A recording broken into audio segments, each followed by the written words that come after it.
Rice বগৰীৰ আচাৰ বনালেনে বাৰু?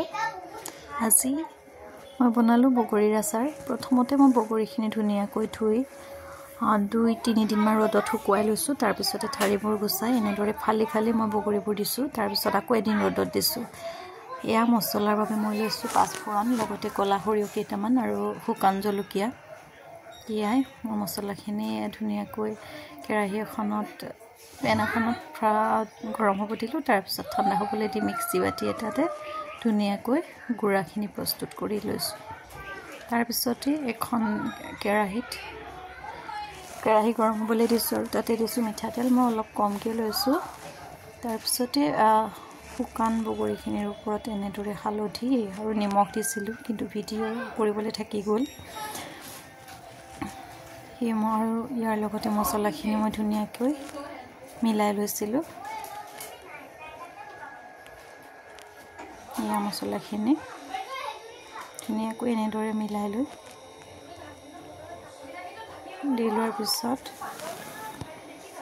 মিলাই লৈছিলোঁ আৰু লগতে এয়া ঠাণ্ডা হোৱা তেলখিনি এনেদৰে ধুনীয়াকৈ ঢালি লৈছোঁ আৰু গোটেইখিনি মিলাই লৈ মই এৰাতিৰ কাৰণে ঢাকি ৰাখি দিছিলোঁ। এয়া ঢাকি ৰাখি দিছিলোঁ এনেদৰে। এইখিনি ঢাকি ৰখাৰ পিছত আকৌ পিছদিনাখন মই এড কৰিছিলোঁ ভিনেগাৰখিনি মই দিয়াৰ পিছতে গোটেইখিনি মিলাই ধুনীয়াকৈ মিলাই লৈছিলোঁ।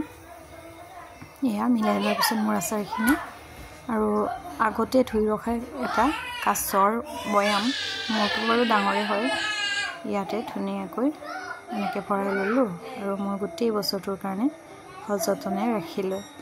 মোৰ কিন্তু আচাৰ টেঙা বা জ্বলা হ'লেহে বেছিকৈ ভাল লাগে।